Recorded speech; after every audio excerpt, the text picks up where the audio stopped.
Okay, so let's begin. Eyes are really difficult to think about because we like to draw eyes as symbols. And when we draw them as symbols, you guys know the endless debate about symbols versus the edge. We like to call on the symbols in our head when it comes to eyes to help us draw the eyes better. So when we're drawing any kind of eye, we're either thinking about the anime influence on the symbol, growing up, the influence of the way we saw it, as kids, the way we drew eyes, which was basically like this, or this, or this, or this, or this, or this. This is the one that I started with. This one right here. And you can tell this is the one that I started with because for a while, if you look at my art, it had this influence and this circle influence and the massive pupil, massive iris. So that's the biggest issue. That's what I'm going to try to focus on today. The fact that we're trying to escape all of this here. This is what I'm trying to get you not to do anymore. Don't do this anymore because what's going to happen is you're not going to think about the face as a structured three-dimensional subject, as an object that really exists in the real world. So an eyeball is a ball of I don't know what to call it, fibrous something, some sort of material. It's an eyeball, and that eyeball sees stuff for you, and it's stuck inside of a skull. So skull. So what we draw, when we draw an eye, we have to draw the skull. We have to draw the way the skull, the eyeball fits inside the skull. And we have to represent where the eyeball starts, what the eyeball is influencing other objects. So it's not just the skull, it's the eyeball and then the skin. Those three objects you're responsible for drawing properly. Some of you mix these levels up together, these stages together, that you mix them together. You don't try to get in underneath all of forgetting the skin and forgetting the eyeball, just starting with the skeletal structure. Okay, are you serious? I disconnected. Are you fucking serious?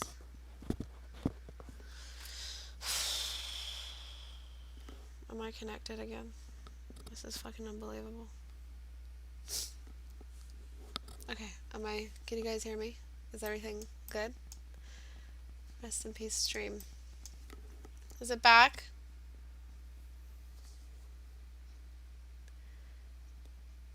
It should be back now. Yes? Okay, and we're back. So when we draw an eye, we have to draw the skeleton first, but we're not going to draw a full skeleton. We're not going to draw a skull. The way you draw to incorporate the skull in is in the way you draw the eyebrows and wrap them around the eyeball. And it's in the way that you fit the eyeball into a perfect little hole that it fits in. It's in the amount of the eyeball we see sticking out past the skull and the amount of the eyeball we don't see. It's the way the eyeball influences the way the eyelids wrap around it. So I'm going to be referring back to this when I critique your stuff today. This is a mini lesson, like a quick little lesson. If you guys want to know how to draw eyes, I have a video. It's a really old video, but there's a video that I have on this subject that you guys could take a look at. But I'm always going to be coming out of this. And the reason why this is really important, the skeleton, think about the skeleton, is because every human in the world shares this skeleton. Yeah, it's going to have little differences here and there. Everyone's face is different. But on the skeletal level, it's the way we are sort of unified. When you take all the skin off, we all pretty much look like this. And the symmetry is there on the skeletal level. The holes are there on the skeletal level. The jaw is disconnected on the skeletal level. So all of these things influence the way we draw a face on the outside. We always draw the face, just the surface of the face. That's why we're stuck with symbols, because it reads the fastest. Just because it reads faster doesn't mean it's a good looking eye. And you're probably at that place, some of you are probably at the place where you're almost towards an intermediate and you're still on the final edges of beginner. So you're like on the beginner step and you're almost at intermediate, or you're intermediate almost at advanced, and you're just trying to make that last climb up this endless hill. And it's just that final little bit, not drawing symbolically, pushing your realism as far as possible. This is where it is, really. If you want to make those amazing, captivating eyes, this is where it happens. When you think about the skeletal structure and you think about the skeletal layer underneath everything that you draw. So let's get on to the critiques. This one, I'm going to pick and choose the critiques according to whether or not they're matching, and some like matching the theme of the It is all eyes, but matching the specific theme of the eye lesson. Some of the ones that I don't look at today, I'll be looking at next class, which is Thursday. It's going to be a week of eyes. Not like a full week, just two days of eyes. So this instant problem, instantly, the spherical little the sort of the hint at the fact that you've got really stretched out eyelids stretched over an eyeball. This eyeball, like anything, like imagine throwing a piece of fabric on top of a ball. That piece of fabric is going to take the shape of the ball, of the sphere. The same thing with the eyelids, it's the same nature. So what we're trying to do is always create perfect curves. They don't have to be perfect curves in the fact that they're a perfect half of a perfect circle. They can be stretched out, they can be a little bit wrinkled, but they technically still curve and really, really tight curves. So that's the thing to look out for. If you have bumps like this, it means you're not thinking about, I know you're not thinking about the eye. I know you're thinking topically. You're thinking like, I'm going to blend this with this and put this beside this, and you're kind of just piecing shit together. But that's not how it works. What you guys have to do is always think about the piece underneath. Your canvas isn't a blank thing. It's a three-dimensional box, and you're sculpting. When you draw eyes, you always want to sculpt. The next problem is in the way the bone structure here has wrapped around the eye. So I said, when you draw an eye, you have to think about the bone structure, the skeleton. The skeleton is two main areas of the skeleton, three main areas of the skeleton when drawing the eye. The brow bone, the hole in the skeleton of the skull, and the cheekbone. Repeat those three places to me. What are the three most important places to think about when on the skeletal structure when drawing the eye? What are the three skeletal structure, skull signifiers of form of the eye? The solid spots. These are the hard spots. These are the places, except for the hole, these are the places that you cannot forget about. They decide whether or not you put a highlight or a shadow. On the hole here, you put a shadow because that's what creates that cast shadow from the light of the eyebrow, the light on the eyebrow, and that cast shadow on the eyeball. And these extremities here, this brow bone and this cheekbone, are areas that frame the head. They are the areas on the edge where before that big hole of the eye socket happens. So these areas catch light. These areas are very important. They are universal. They are part of the light spots that I always talk about when drawing a face. And if you forget these spots, the eye will not read because you're not thinking about the skeletal structure. Brow bone, hole, cheekbone. Good. Very, very good. Yeah, I saw that study. I'm just trying to take them on one by one. I might not be able to look at everybody's homework today. But just because I didn't look at your homework doesn't mean the homework was a waste. It was a perfect way to spend time. You're really studying something.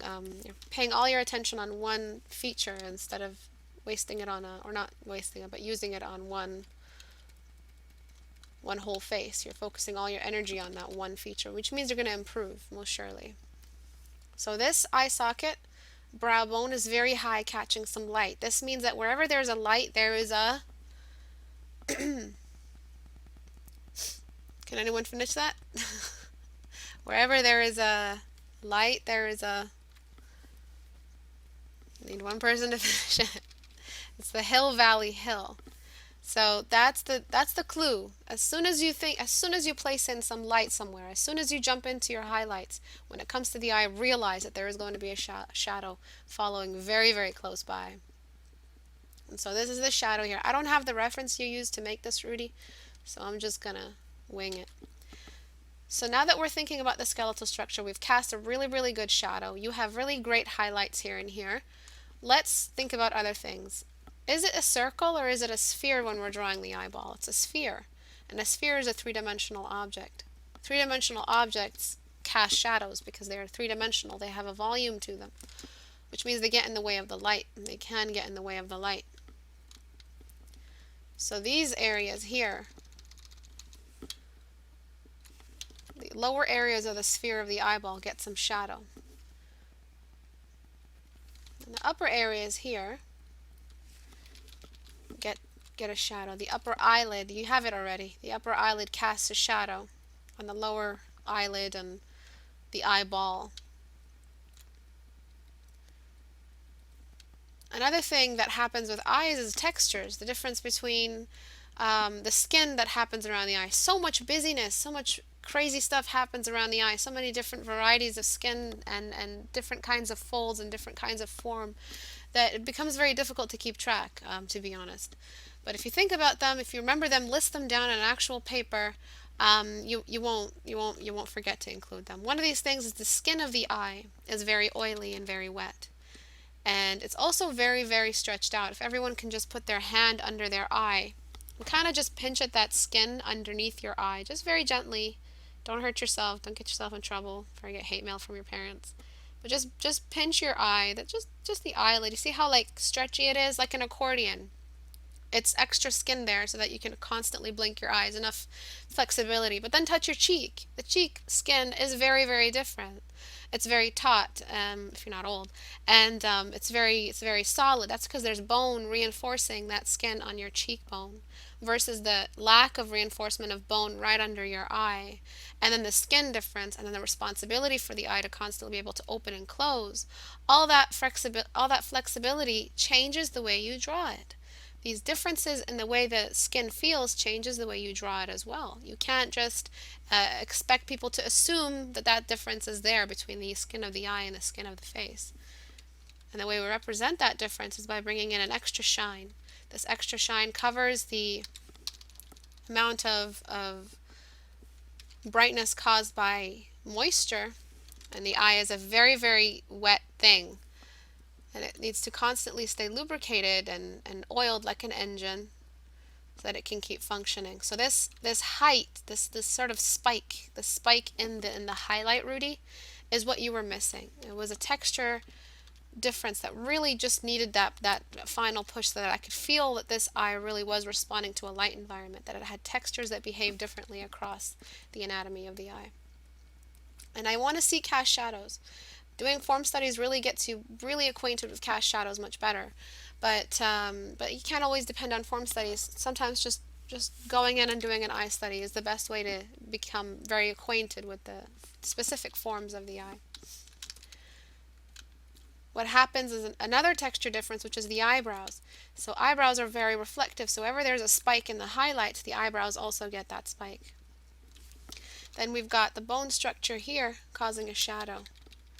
And that bone structure leads all the way up to the temple, just like this. So your reference might not have been this shadowed. It might have been a little bit overexposed, which might have changed the way you drew it. But all I'm doing here is just responding to the bone structure, thinking of the greater cube that is beneath everything. I'm going to get my smudge tool.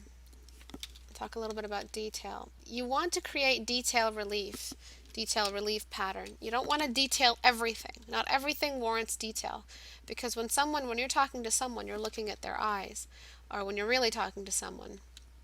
And what happens is when your eyes look at one object, everything else is periphery vision. So just look at this area here. Look at the iris or the pupil.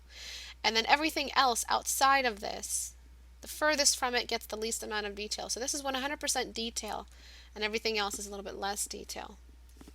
So if you're wondering, okay, how do I finish this drawing? How do I take it to the next level?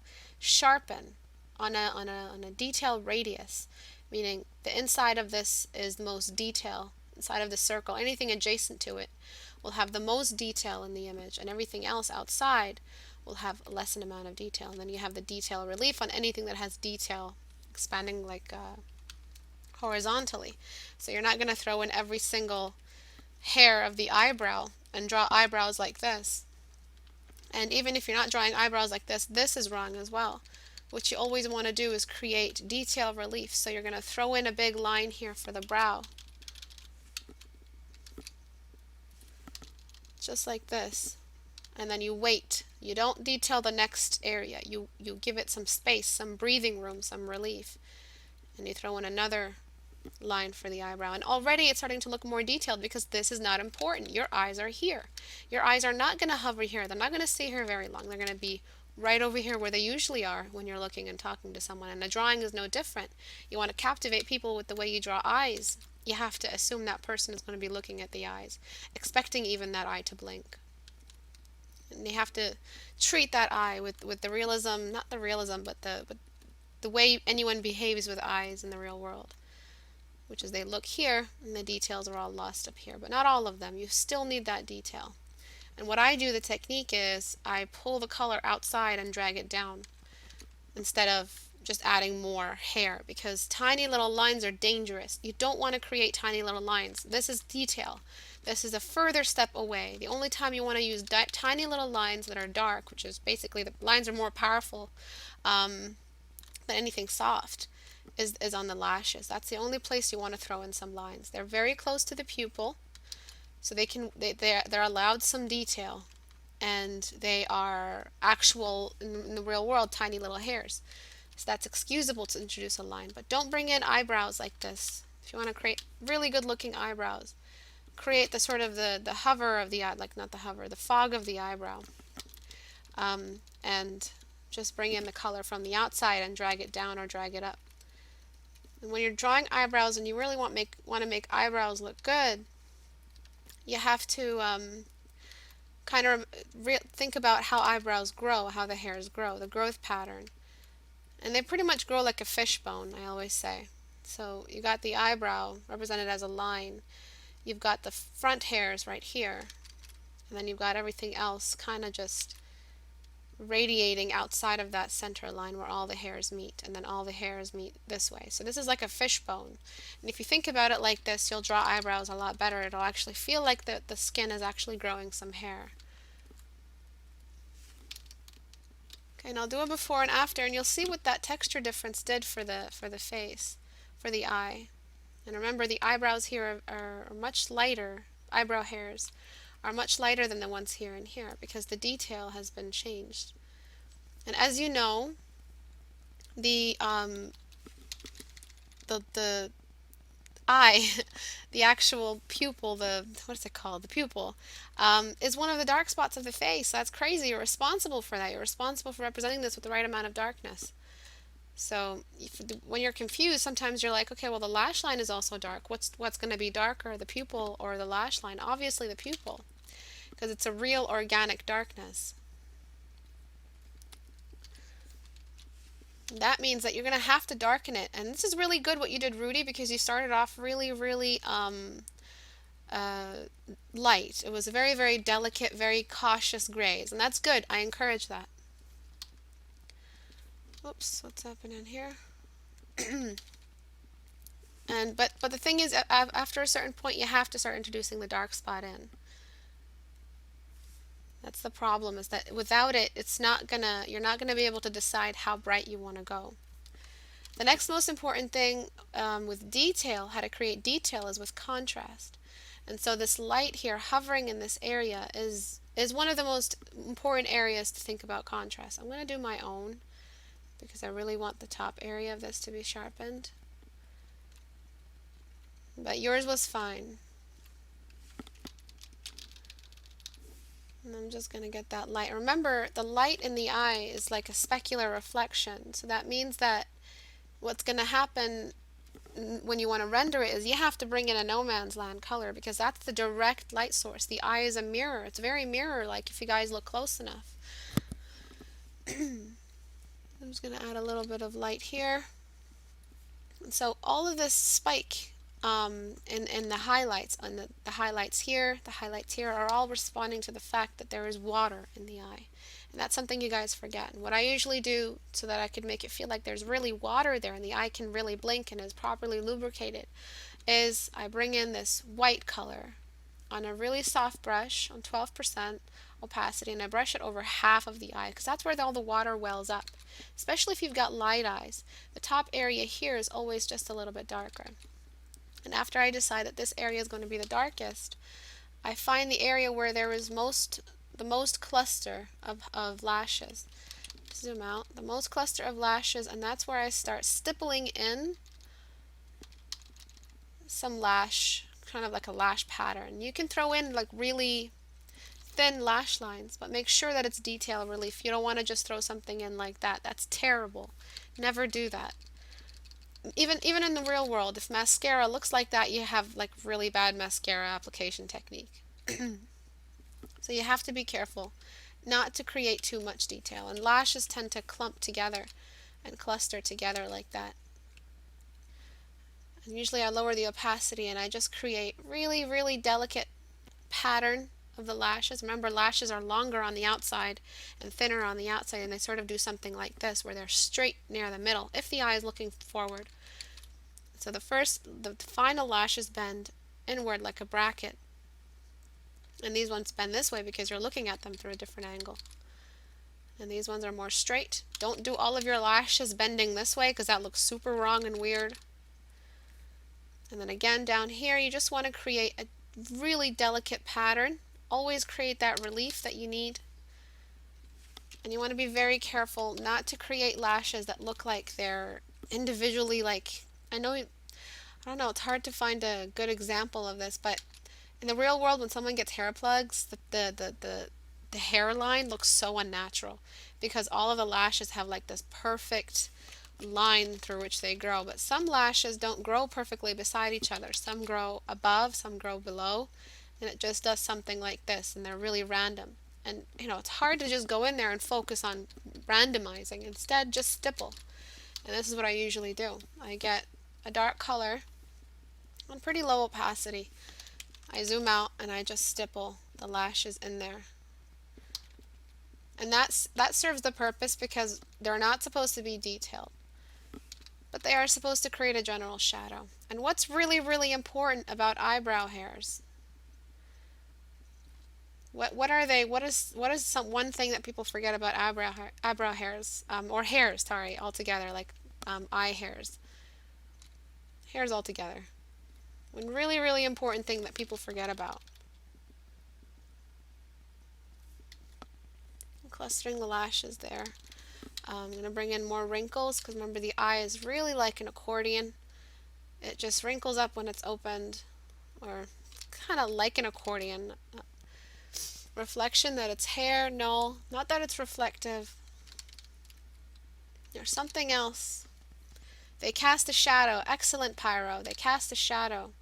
And when you forget to cast this shadow, the eye doesn't look realistic. So every one of these hairs that you draw ends up casting a shadow. So it's that final little push that I was telling you before intermediate and advanced. It's that little line that you do that wasn't there before.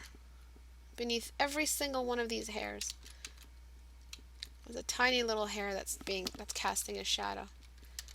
Over here, a cluster. Over here, a nice, really, really distinct shadow, a cast shadow right along here, just like that. Of course, it needs to be a little lighter because remember, any cast shadow cast upon a face that is light, that cast shadow will also be lighter. It will not just jump on dark. So I'm trying to make this cast shadow even across the eye. And remember, the eyeball isn't non-shaded. It doesn't have the same shade from here to here. The eyeball itself has to be shaded. So you got to learn you want to know how to draw an eye, you got to learn how to shade a sphere. You got to do those studies, those really boring studies when people drawing balls all day. And you got to choose the light source, and you got to choose the light source from different angles and study it, because that's what goes into making this eye that final push of realism, giving it that final push of realism. Down here, it's darker. Up here it's darker, and just where the light hits it, only in that area where everything is centralized, and that peak, that zenith of brightness is where it gets the most brightness reflected back. And if you want to add detail to the pupil, you really just got to create those wrinkles, because the eye, again, it's an accordion in so many ways. When it dilates, those areas get wrinkled. When it opens up, these areas are kind of visible. So it does something. When it shrinks, these areas are more visible because there's more space between this line and this line. So these tiny little lines are pretty much all you need to draw. Some people go in and draw like these crazy little, like they go crazy with it. The only ones that you really need to draw is this radiation of lines, and that brings all the realism that you need. And at no point should you be drawing an eye this close up, like this big in a canvas. If you do have to draw an eye this big in a canvas, you're responsible for a lot more detail. So you do have to go in and draw nearly every lash that's in there. But this is if the face was if the eye was attached to a face. I wouldn't detail it any more than this. I'm going to go in and detail some more. So again, thinking about the sphere as a 3D object. the 3D object that the lashes and the eyelids are wrapped around, these areas will also get the shadows that they come with, and these shadows kind of radiate up into the temple. And remember that on switch I always talk about? That on switch kind of just sits around here somewhere, just like this. But of course it doesn't lighten everything. And this is a female eye. There's many differences between a male and a female eye. It's a matter of size, eyebrow arch, lash width, the lash direction. So male lashes kind of go downward instead of upward. You can have male lashes go upward. You will find men who have very big lashes, but we're talking character design. You wouldn't want to confuse the audience or tell a story about very effeminate guy. If you want to, then you know what to do. This is what I mean by sculpting. The grids that are created out of the grain of your brushstroke kind of help sculpt the eye even further. And whenever we draw or study eyes, we always draw the most beautiful eye, the most expressive eye, and that's because we really want to explore the extreme. After that, we start to sort of, wane away from the extreme. So lately I've been drawing really hooded eyes all the time because I've been getting sick of that, deep eye socket, typical beautiful Google search eye. I've been trying to sort of explore different kinds of eyes. But until then, just explore, the typical basic beautiful eye. And don't use the excuse of, I'm drawing a different kind of eye. That's why my eye doesn't look like that. That's fine, but as long as you're using a reference. If there are mistakes that are rooted into the form and the skeletal structure, you can't use that excuse. And this is typically the pattern for how these highlights sit on the eye. It's light, dark, light, dark, light, dark, light, dark. And if you just remember that pattern, let me show it to you again. You guys can take a screenshot or something, but so this is the dark, dark, oopsie, dark, dark, dark, and then light. And these are all the light areas, remember. And these are universal, by the way. You don't just skip them unless it's a hooded eye, but that's different. You don't skip them if you are fucking hell. Detroit? I don't even know anybody from Detroit. Okay. You don't skip them because they're rooted on the skeletal level. So light, dark, light, dark, light, dark, light, dark, light. If you remember these highs and lows, and these are the areas that you find on the skeletal level. So if you draw a line traveling down, it's a dip, and then a height, and then a dip, and then a height. And wherever you find that height is where you find an adjacent highlight. And then a height, and then a dip, and then a height. And all of the areas where you have a height, those are areas, again, on the skeletal level, are there.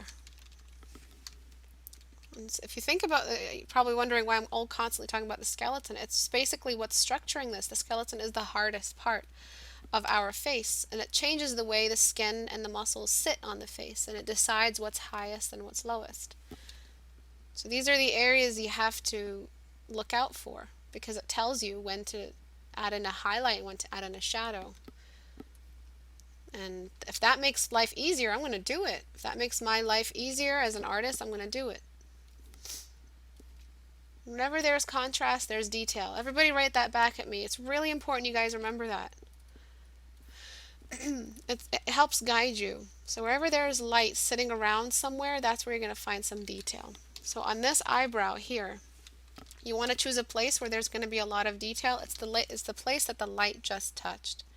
So this is where I raise my opacity, and then I start messing around with the hairs. Just like this. Cast some shadows. And this is the only place that is excused because the light is there to reveal it. That's why where there's contrast, there's detail. There's light to reveal that little tiny weeny little hair that's causing all the trouble. But over here you can't have a similar amount of detail as you have here. Here, no, there's not enough light, so you gotta give us some relief here. You gotta give it a break over here. You can't over detail the inner part of the eyebrow. And if we take a look at the before and after, a lot will have been changed. So the way you drew the eyebrow is very different. But it's pretty much pulling out of the bone structure and creating an object that actually responds to the light source, casting shadows in the right spot. Let me try to combine the two together. The eyebrow is really disconnected from the skeletal structure.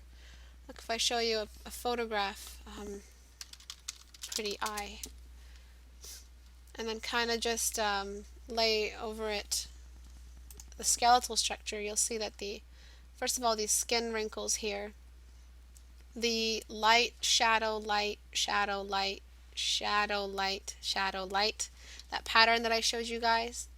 And then the eyebrow doesn't connect all the way down as if there's a black hole here pulling all of the corners together. Kind of sits on its own little brow structure. Its purpose is to create some shade. And that shade is to protect the eye, because the eye is a very delicate tool. If you think about the function of it, then you'll remember to use it properly or to draw it properly. The tool of this, the purpose of this eyebrow is to create shade. Now, if the eye was always, sometimes eyebrows just look like this. Amy Poehler's eyebrows look exactly like this. It kind of really just, they don't move on the inside. She's got like a really deep, like a brow thing. And this happens when people get older. The eyebrow skin sags, so it feels like the person's always frowning. But the eye here seems pretty young, so it just didn't match in bone structure and everything else. And lifting it up kind of helps. And then creating that necessary amount of contrast. Everything else was really light. Everything was sitting up really light in the spectrum, and we had no high points that are pointing to an underlying skeletal structure. You had this really, really big shadow, which is really good. You had one of the most important shadows, one of the light dark lights, this one right here. And you had the rest as well, but again, the sphere. Do you see how the sphere was a little bit contorted? There wasn't enough consistency in the way the sphere looked. So I'm going to sharpen this.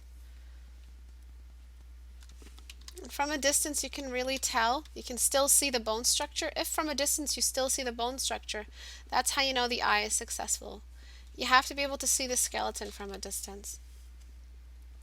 And this is something that I've used in every eye that I've ever drawn. So let me find some of my paintings. And I can find some of the ones that I don't know if I still have them, but on DeviantArt, I have some old paintings where I didn't think about the light source and I didn't bring in the necessary amount of contrast. And that's what created that bad read. So over here, I guess, is where I started kind of like boob alert, but over here is where I started exploring.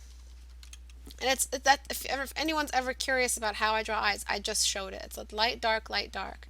Detail, I didn't add detail to the eyebrow, but most of the detail in the eyebrow, that contrast, is there because of the light traveling down. And the shadow is there, the dark spot is there, the eyelid is there, everything's spherical. I haven't really changed the shape, and even though my anime influence is there, yeah, I draw very cute looking eyes, I still managed to pull it out of a sphere. And that's what you should always do. And if you remember this pattern, pull it out of a sphere. Everything is really light gray except for the dark spots. You've got good looking eyes. But let me find one where I didn't do that. And you can kind of see my mistake. Let me see. I did a really crappy job on this one, but I probably deleted it because I don't like people seeing my old stuff. I should probably save it because it would make a difference. But where did I do that? I don't have it, but here's another one. Let me just zoom in all the way. Even if you're drawing eyes that are like caricatures, and you're throwing in a bunch of makeup and the makeup is drowning away a lot of the form, if you still think about that, this is wrong, by the way, because I threw in detail here. This is taking away from the eye. This is wrong. But the contrast, the detail, everything is, see how it's moving, the largest eyelash, everything is moving along the on switch. The darkest spot of her eye bags along the on switch, because that's the contrast. And the light, dark, light, dark, light, dark. And whenever you want to create some kind of an eye bag, it's just light, dark, and then not blending.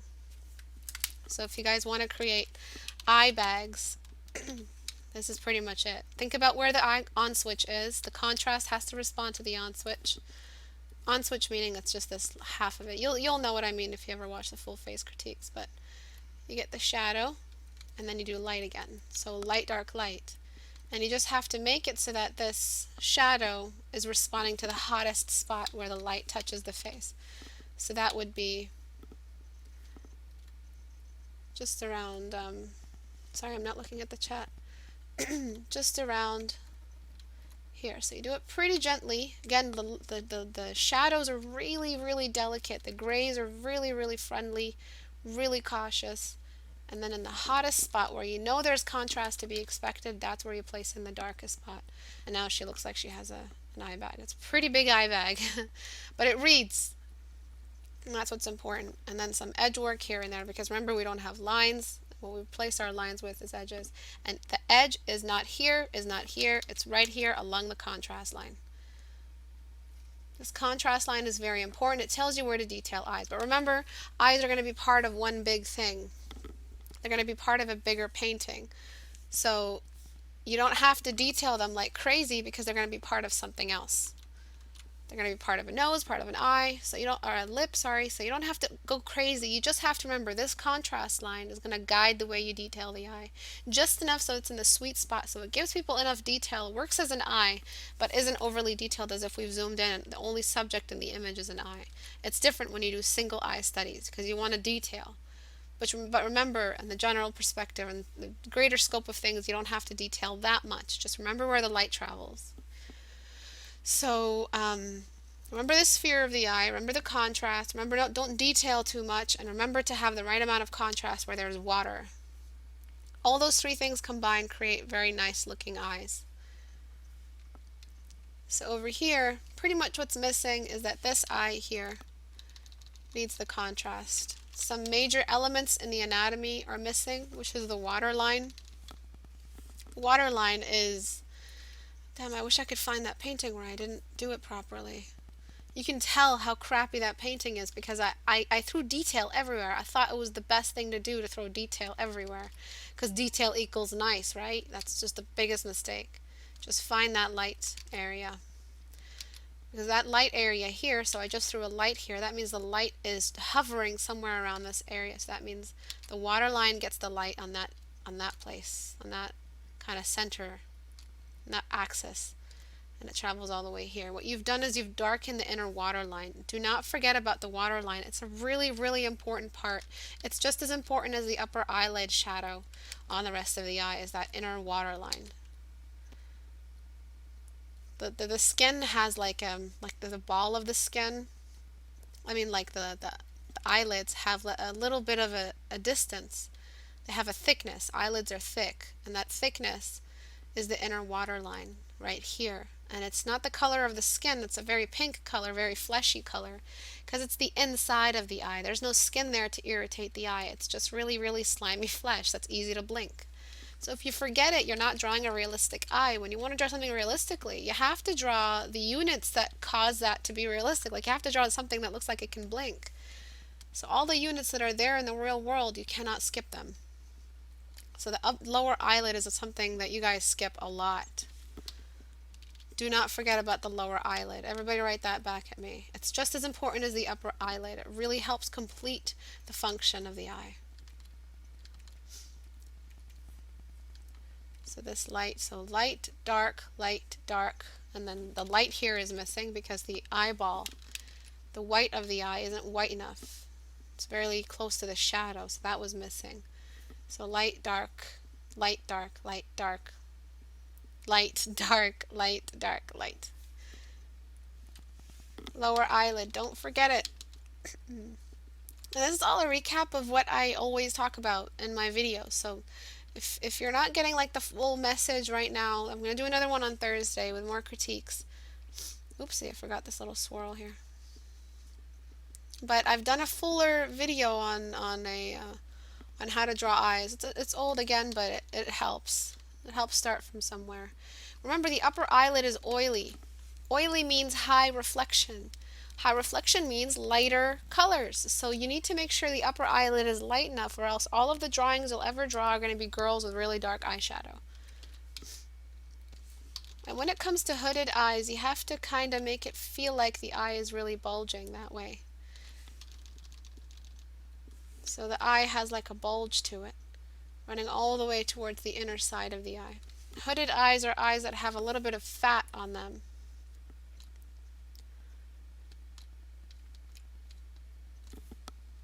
That fat kind of causes it kind of just collects there, and it causes the lower or like the upper eyelid line, that typical eye socket line, to be missing. And the eye kind of droops over, just like this. So that's a little bit of what I did in that first image I showed you with the boobs. And it kind of just droops over like that. That's if you wanted to do a lower eyelid, a hooded eye for this. Kind of looked like you were going for a hooded eye. But again, your upper eyelid isn't light enough. Your waterline is completely missing. And one thing you're missing very much, and this is something that I do in all of my paintings, I never take chances with the pupil. Everybody write that back to me. You cannot draw the pupil by hand. I'm sorry, you just simply can't do it. Get a hard brush and right click till you get that perfect circle, because that's what it is. It's a really, really almost perfect circle. Everybody's eye looks different, but it's really almost a perfect circle, and you can't take chances, because if that eye does not look circular, it takes so many points off the realism. And at the end, you're going to have an eye that looks almost realistic. That's missing that something that you need in order to make it look a little bit more realistic. And that's something I never do. If you watch any of my process videos from any of my recent paintings, I never take chances. I never just draw an eye like this. If I'm rendering it, I will go in there and I will do something like this. You've probably seen it before. Like that.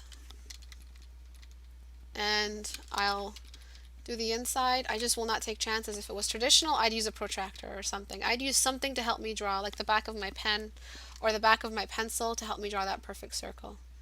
Because taking chances when you're rendering 100% is really, really dangerous. It's going to create that unrealistic, wobbly anatomy. And who wants wobbly anatomy? Do you guys want wobbly anatomy where all your images look wobbly? This image here, these eyes were suffering from wobbly anatomy, because this is wobbly, and you're drawing an eye. This is no joke. This is like the big leagues. Drawing an eye is the detail for probably most of the images you will ever draw. It will be the focus of the eye.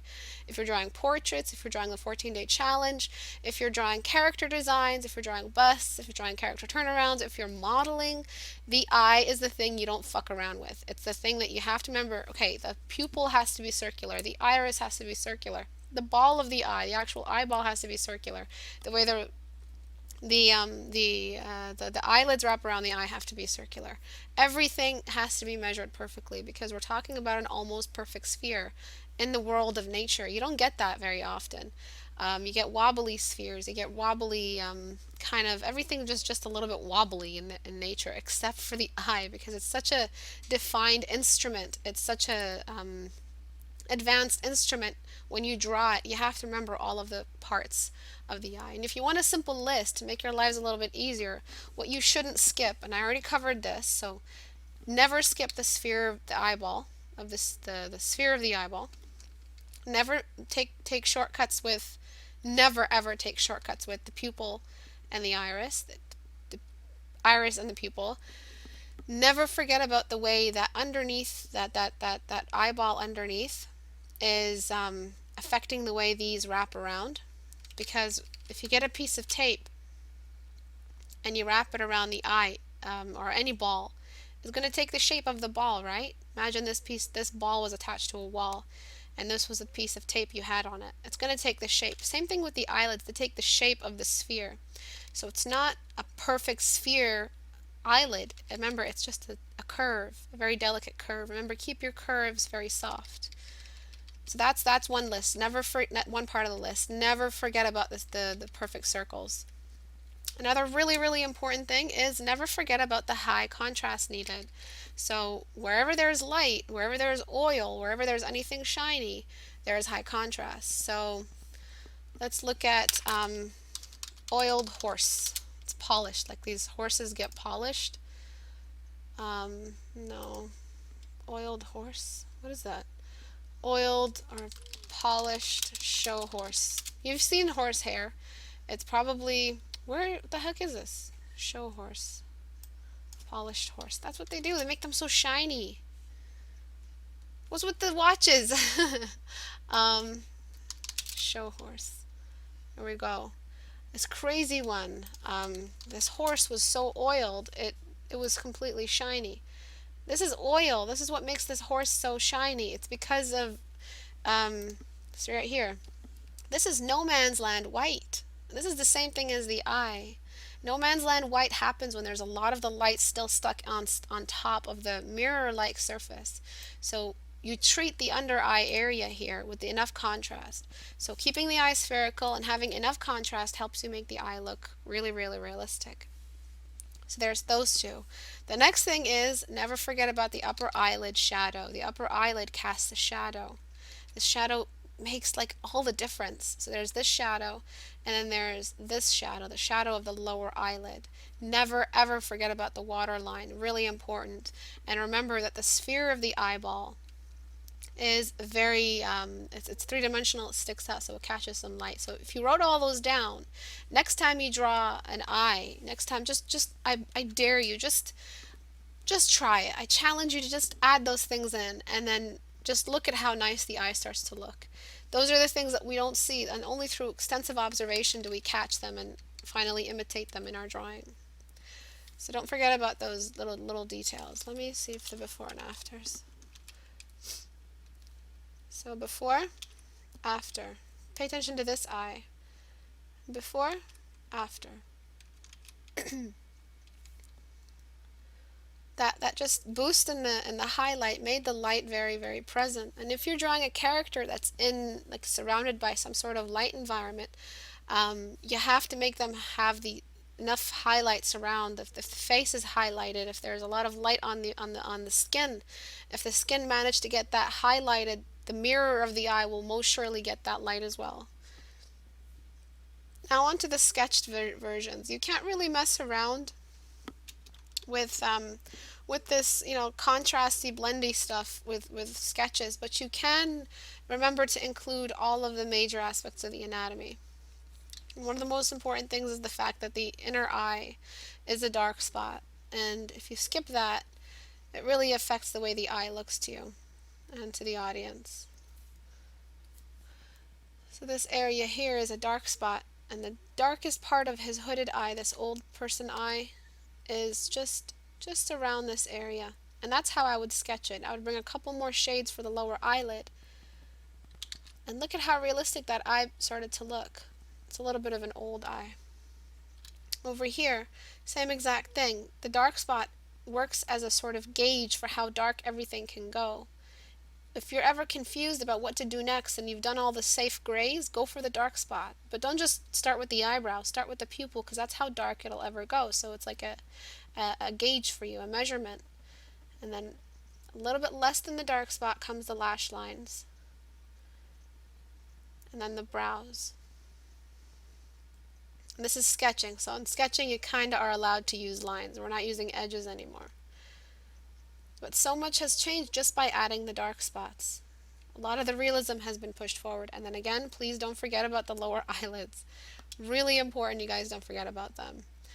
Let me find another eye. Over here, you're missing a lot of all of the dark spots. All of the eyes here are missing a dark spot. It's really, really bad. It's part of the eye. It's part of the anatomy. It's part of the face. It's that thing that is even there on the symbol. So remember how eyes are a symbol? Well, the dark spot is so strong it was preserved even in the symbol stage. It's what you remember when you think about an eye. So you've got the eyelid here. That's good, really good. If you want to throw in a hooded eye, just remember the darkest part of that hooded eye is the deepest part of its fold. So it's a little something like that. Next week I'll talk about eyes from the side and how they're like a bowl, but that's pretty much the only problem here is that you're missing the dark spot in all of these. It's one of the most, it's the most important shade. So all of these are really great. Don't forget about the lower eyelid. If you don't know where to place these lower eyelid lines, again, just think about the sphere and just don't draw the whole sphere. That's not how it works. There's skin that wraps around like that. So you draw only some of the sphere where there are shadows. If you're using lines, remember lines are a replacement of an edge. Over here. And remember that the eye itself, so let's talk about this eye. The eye itself has the pupil has a shade to it. So because there's no light and there's that shadow, the pupil itself has a shade. And then after that shade is done, you kind of just get that little blob of light. Sorry, I'm back to rendering. This is outside of pencils now. Right here on the edge where that shade just is relieved, that's where we get that highlight. And sometimes that highlight sits right on top of the dark spot. It doesn't have to always be right outside the dark spot. And that highlight moves along the eye on a bend. It's not a straight line. It's a bend because again the eyeball is a sphere.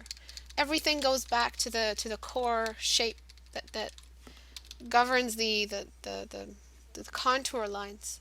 It governs the surface, the way we draw and the curves that we draw with. Another thing that can be as dark as the inner darks of the eye is the outline of the eye. Some eyes don't have them. It's okay to not get that, but remember that the upper part of that outline, again, this is that tiny detail that separates you from getting better if you're already advanced, is that darkening just the top and keeping the bottoms lighter. If you darken the whole thing, you're just flooding it. It just doesn't make any sense. It looks like a cat eye or an animal eye that has an actual layer of black. But over here, it's just a discoloration. This area here. So this is where that cast shadow sits. Everything under this cast shadow is a level darker. Okay, and the lower part of this eye is shaded. So we've got light, dark, light, dark, light, dark, light, dark. And if you ever want to know how to start shading it after you've used lines, you're basically just getting rid of the lines. So you're carrying the shade all the way to the edge and replacing the line with an edge. It's vice versa. And keeping the highlights only where you really need them, only where there is a true peak in the bulge of the eyeball.